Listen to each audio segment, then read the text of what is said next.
कुंती ने कर्ण को क्यों नहीं अपनाया? एक, कुंती और कर्ण का जन्म संयोग, एक वरदान जो बन गया श्राप।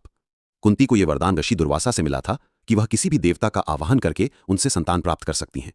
जिज्ञासावश उन्होंने विवाह से पहले ही सूर्यदेव का आवाहन कर दिया और तुरंत ही उन्हें एक पुत्र की प्राप्ति हुई, जिसका शरीर स्वर्ण कवच और कुंडलों से ढका था।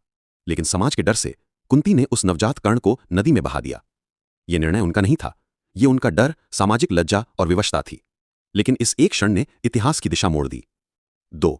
कर्ण का पालन पोषण। रथ चालक के घर जन्मा सूर्यपुत्र। वह बच्चा मिला अधिरथ और राधा को, जो हस्तिनापुर के रथ चालक थे। कर्ण ने उनका पुत्र बनकर जीवन जिया, लेकिन हमेशा जाति और जन्म को लेकर अपमान सहता रहा। उसने कभी अपनी असल पहचान नहीं जानी और समाज ने उसे हमेशा सूत पुत्र कहकर नीचा दिखाया। 3. कुंती का मौन। क्यों नहीं बताई पहले कर्ण को उसकी सच्चाई? कुंती जानती थी कि कर्ण उनका पुत्र है, लेकिन उन्होंने चुप्पी साधे रखी। क्यों?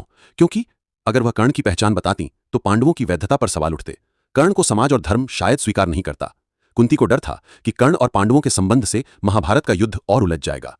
लेकिन इस मौन ने एक बेटे को अपनी मां से और एक मां को अपनी ममता से दूर कर दिया।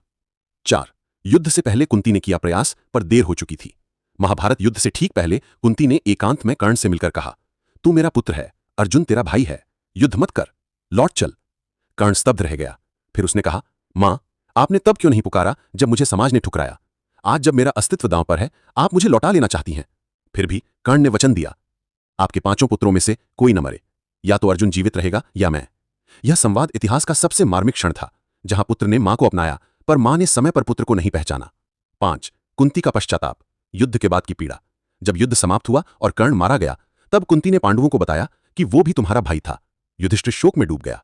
उसने कहा, यदि हमें यह पहले बताया होता तो महाभारत चल सकता था। कुंती अपने जीवन भर इस गुप्त मातृत्व का बोझ उठाती रही।